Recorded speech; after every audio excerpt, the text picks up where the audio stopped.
What up, y'all? It's the homie Dame, P. You saw the title, P. Welcome to the Spotlight video, P, for the most bright, sunny, and wholesome anime of the season, P. Takapi's Original Sin, P.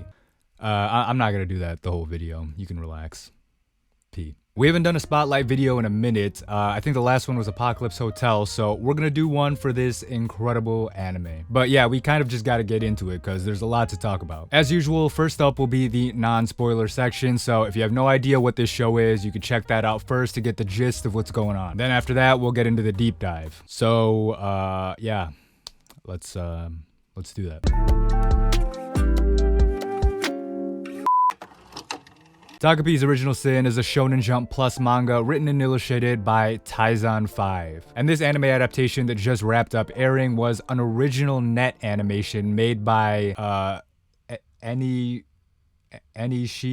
Yeah, them. So usually this is where I'd give y'all the general premise of the show, but this time I just want to do something for the people who literally don't know what this show is and want a reason to watch it, if for whatever reason you clicked on this video. Y'all know how sometimes I do those videos like, oh, I can convince you to watch blank anime in 5 minutes or whatever. We're gonna do that now for Takapi's Original Sin, but I'm not gonna give a single spoiler. In fact, I'm not even gonna give you an idea, a concept of what the anime is like, so you won't even be spoiled even a little bit before you go watch it, which you should. This is how I'd sell the show to people who need to be convinced to watch it. I always talk about how the sign of good writing and good art in general is seeing a creator who has a complete whole vision in their head of what they want their creation to be. Not just making things up as they go along, you know, although that can work. There's a start, there's a finish, and there is a purpose for everything that they're doing. This is exactly what Takapi's Original Sin is. To give you a comparison, have you ever seen those like live artist paintings, like the speed paintings? I used to be a Christian, so when I'd be in church, they love doing this kind of thing. You have an artist drawing some abstract thing on a canvas, and it seems like just a bunch of nonsense and squiggles and, you know, whatever random colors,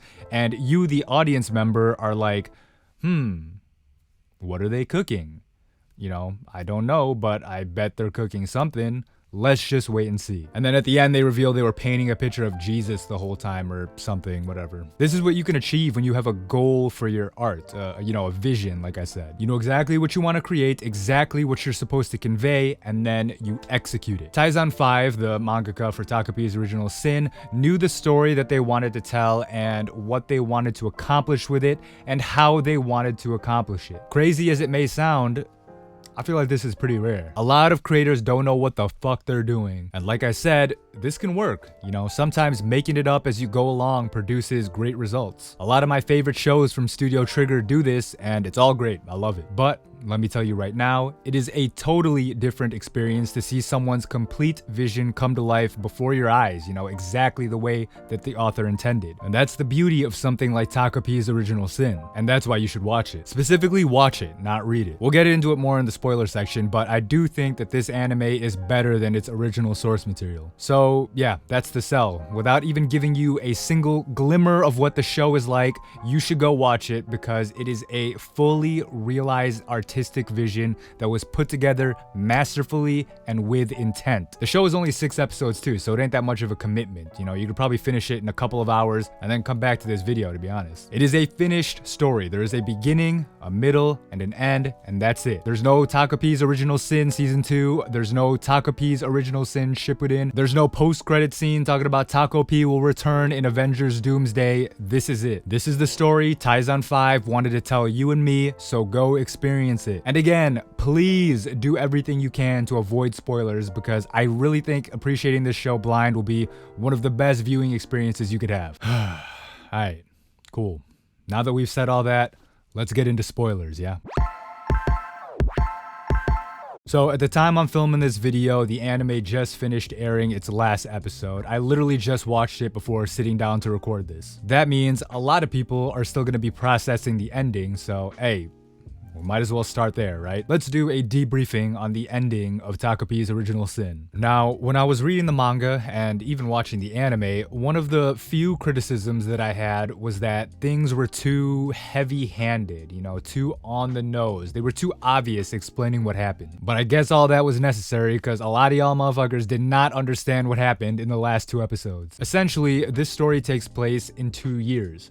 2016, and 2022. And there are 2 timelines as well. In episode 1, we start in 2016, one timeline. Then in episode 5, we're in the year 2022, seeing a different timeline. The timeline we see in episode 5 can be considered the original one. You know, here we have Takopi coming to Earth for the first time with his goal to spread happiness or whatever, and he runs into a high school-aged Marina. He gets a look at her life, which basically went the same way as the timeline we were first introduced to in episode 1. You know, her dad cheats on her mom, so she ends up an alcoholic mental wreck. It's implied that in this timeline, she also bullied Shizuka out of frustration, and that Shizuka also attempted suicide. But because she didn't have Takopi's unbreakable ribbon thing, it's presumed that she used, I guess, a regular rope, which caused the attempt to fail. Shizuka then left her home for whatever reason, and Marina presumably lost all of her friends, probably after her mom gave her those scars on her face during some unspecified event. Now she's a loner in high school and still in a miserable situation with her mom. And then we see all that stuff happens with her falling in love with Naoki, and things look good until Shizuka returns for whatever reason and Naoki ditches Marina for her. This causes an argument with her mom that results in Marina killing her out of self-defense. She then tells Takopi that she should have killed Shizuka back in the 4th grade and maybe her life wouldn't be so miserable. Takopi takes this literally because he doesn't know what killing means, so he goes back in time to 2016 with the intention of killing Shizuka. But his mother on his home planet erases his memories of Marina. So then we get into this other timeline that we see in episode 1 of Takopi meeting Shizuka without memories of wanting to kill her for Marina's sake. Which again, he doesn't know what that means. He doesn't really know what it means to kill someone until he, ironically, ends up killing Marina in episode 2. So the rest of the events of the series happen, all the stuff with Naoki, then Shizuka travels to Tokyo to find her dad, he's got a whole new family, there's no Chappie, all that stuff happens. Then Shizuka loses it and hits Takopi on the head, knocking him out, but jogging his memory. So now he remembers the original timeline with Marina. A lot of people think he died there and somehow got revived and sent back in time, which I'll admit, the anime doesn't do the best job of conveying this, but yeah, he just gets his memory restored and he escapes and heads back to those like pipes where we see him with Naoki. And again, this is in that same timeline we've been following since episode 1, right? Then in the final episode, Takopi, now understanding both Shizuka and Marina's struggles, gives up his life to power the time travel camera one more time to make one more trip back into the past scene in episode 1. This is 2016, right? This is when he meets Shizuka for the first time, except now Takopi doesn't exist aside from his lingering memories in both Shizuka and Marina. The two of them realize this after Marina sees a doodle Shizuka made of Takopi in her notebook. This causes the two of them to bond over their shared memories of this weird fucking octopus. And I guess the anime doesn't explicitly show this, but it's presumed that they were eventually able to bond over their shared trauma later on as well. This was another point of confusion I've seen from people who like don't get what happened, but Marina and Shizuka do, in fact, become friends. That's like the whole point. They never had anyone else in their lives, but now they have each other because Takopi brought them together and that was his final sacrifice. This is made explicitly clear after the credits where we see Marina and Shizuka hanging out together as high schoolers. But I guess people just didn't see that. Motherfuckers turned off Crunchyroll, you know, they just turned their TVs off, unplugged their monitors. But yeah, so that's what happens. It's a very, very well done conclusion. There could be, you know, a bit of confusion, and there were parts that were unclear, but overall, like I said, it is a very well executed vision. So now let's talk about the rest of the show. Why do I think Takopi's Original Sin is so good? Why do I think it's worth the glaze? Why do I think it's anime of the year so far? I mentioned it in the non-spoiler section, but the answer to that is that it's the execution of a fully realized concept. The idea of the show is to tell the story of two very unfortunate girls who were broken down by the shitty people in their lives and the shitty things that happened to them because of those shitty people. And the way Taizan 5 decided to tell this story was through the use of this Doraemon-ass alien, time travel, and depression. So when you know how your story is gonna be and how you want to accomplish it, all that's left is to put it together in a way that's entertaining for the audience. The manga definitely does this. It was successful on Shonen Jump Plus, you know, when it came out, right? I remember reading it back then, and I remember what people were saying. A lot of the first reactions people had when the manga came out were like, oh, this is a shock value series that's just edgy to be edgy. And honestly, I kind of felt them on that. I sort of thought that too. I liked the manga when it first came out, but it wasn't something that was like groundbreaking or anything. But I still thought it was very good, and I was excited for the next big non-one-shot work that Taizan 5 came out with, the Ichinose family's Deadly Sins.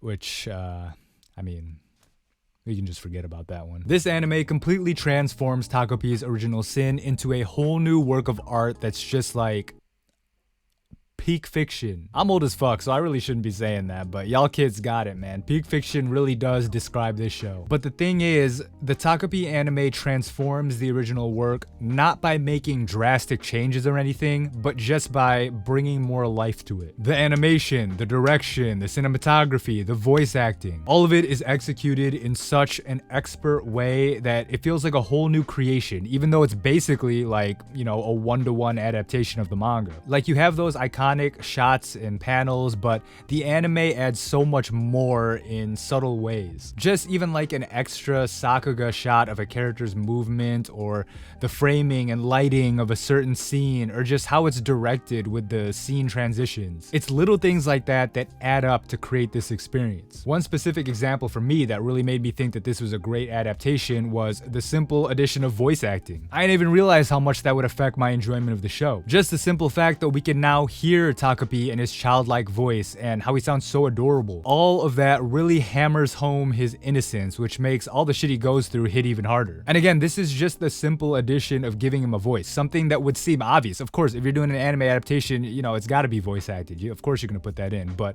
it's the performance itself and the way that it's executed that makes it good for me. Another point is that a lot of people are talking about the visual aesthetic of the show. Like I mentioned, the animation is incredible, and that makes up a large bulk of, I guess, the technical praise that this show is receiving. And I wholeheartedly agree. You know, the artistic direction of the show is straight up breathtaking. The many horrifying moments that the show has are amplified by the animation. The staff working on this anime made things feel visceral, and when you're dealing with subject matter like this, you know, heavy subject matter, making it feel more real and personal through good animation, like, exponentially increases the emotional impact. And again, this goes back to my point of what Taizan 5 wanted to create. Obviously, I'm not in their head, so this is just my assumption, but they clearly wanted to create a hard-hitting emotional story with moments of emotional shock and plot twists and all that. You know, they do the same thing with the Ichinose family's Deadly Sins. So when you already have that vision, all that's left is to execute. And all the people that worked on the Takopi anime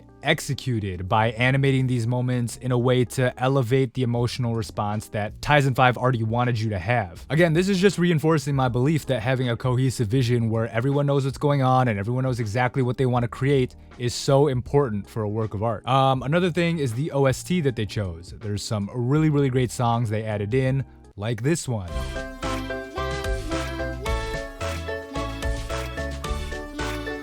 And this one.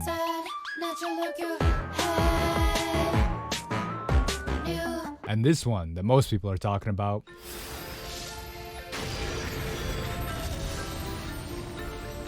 And of course, there's the dope opening that I talked about in this video here, shameless plug. So yeah, all of these are the behind the scenes technical aspects that make the show great. They're what essentially make the adaptation good for me personally. And I'm sure it's gonna bring up the annoying discourse where people will say this is carried by animation. You know, people are saying that about Frieren of all shows too. Motherfuckers really just say anything these days. So all of this is good, and this would have been a great point for me to say my famous line of this being a style over substance show. But obviously, this is not the case, because the meat of Takopi's original sin lies in its writing and its characters. Like I said, the show is very overt and blunt with its themes. There's the idea of generational trauma, for example. Shizuka has shitty parents, Marina has shitty parents, and because of that, they inherit some of those shitty behaviors. Shizuka can be manipulative, Marina can be violent, and I forgot to mention Naoki too, who can be cold and cynical like his mother. They're clearly victims, nobody's gonna deny that, but they're also capable of victimizing others. You know, Shizuka manipulates Naoki, and obviously Marina beats Shizuka's ass. Takopi even explicitly states this in episode 5, where he tells Marina, oh, you're just doing what you see your mother doing,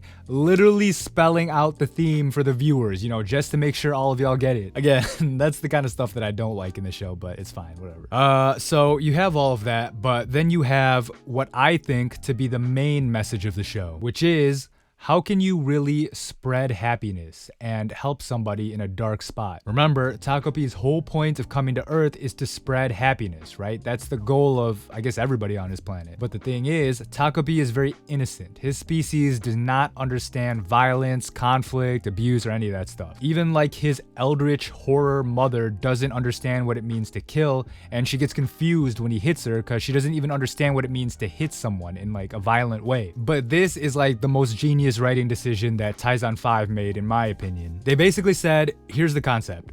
What would the horribly painful things humans go through look like from the innocent eyes of a childlike alien? This concept is what makes the story what it is. Takopi's naivety.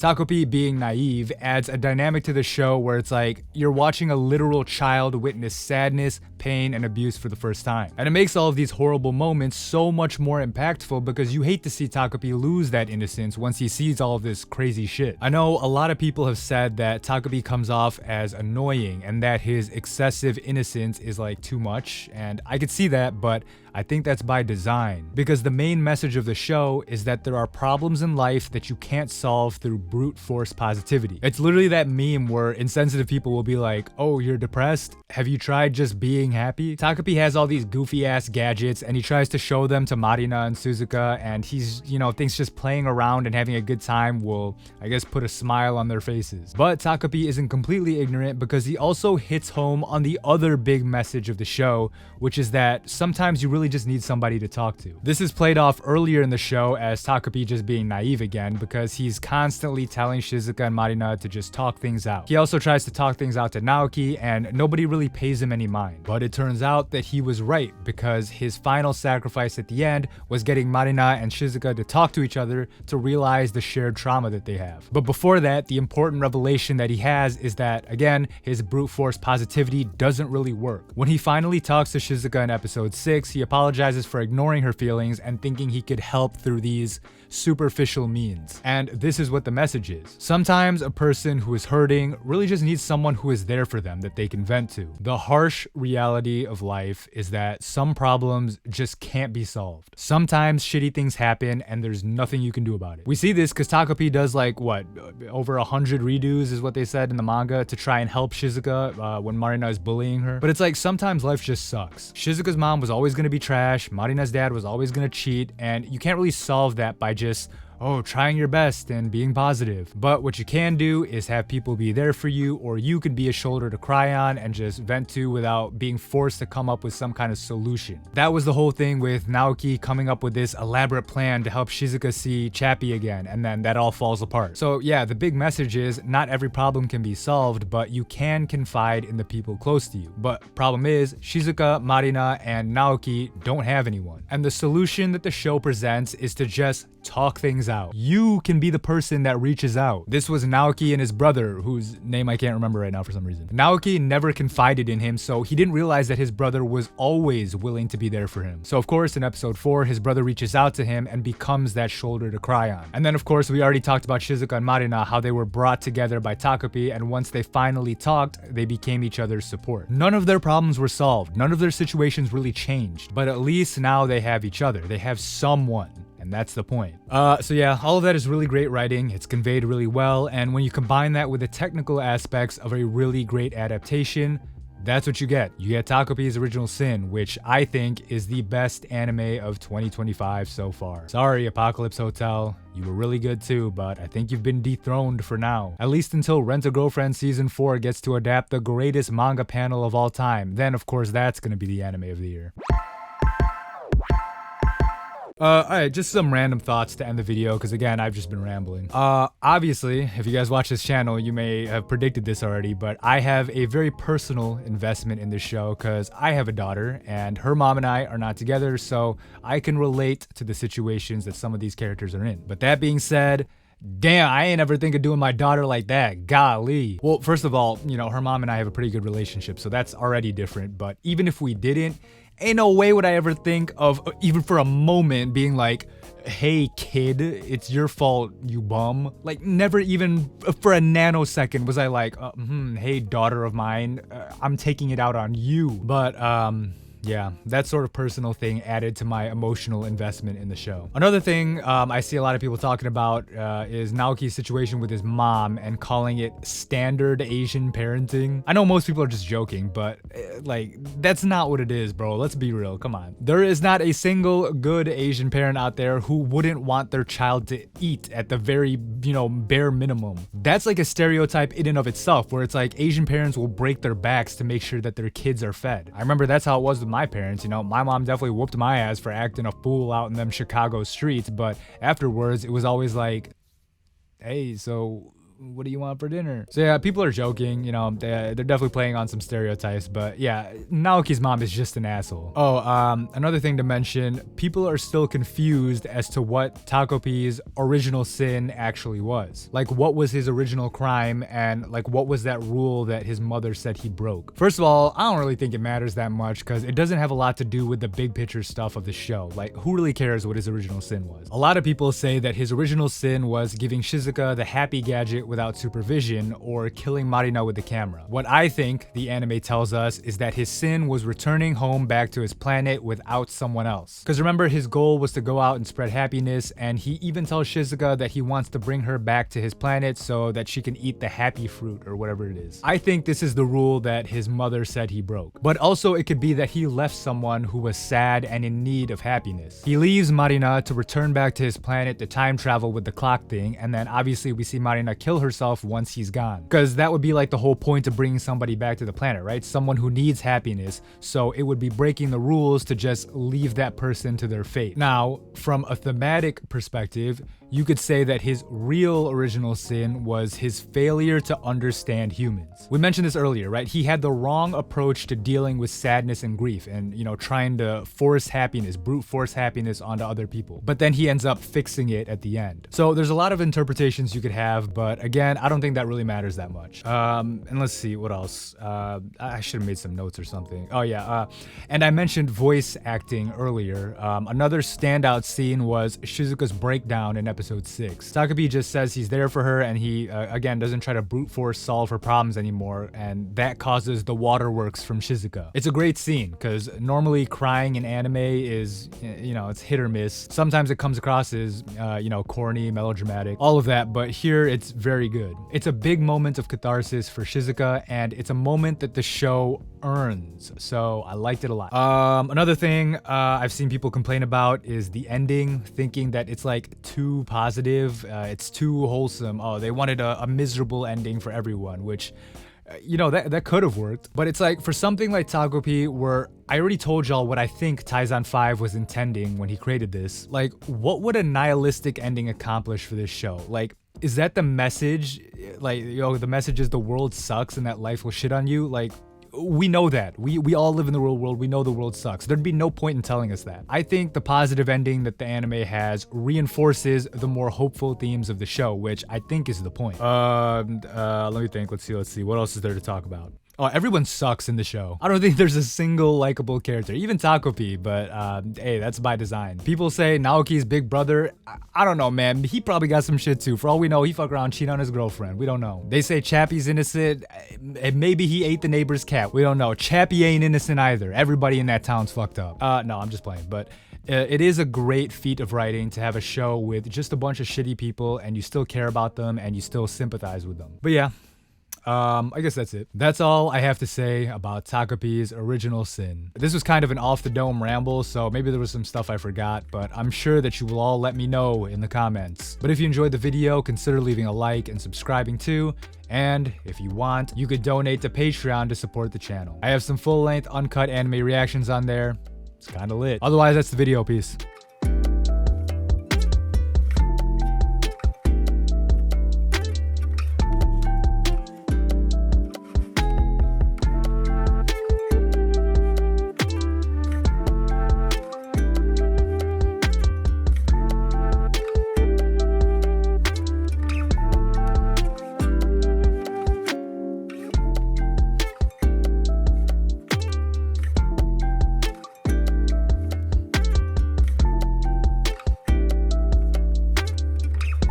Hey, it's a good thing I didn't film my reactions to this show, because I would have been canceled real quick with the jokes I would have been making. Because y'all know how I get during these commentaries. I saw how they got on my boy ED Anime, and I promise I would have been 10 times worse.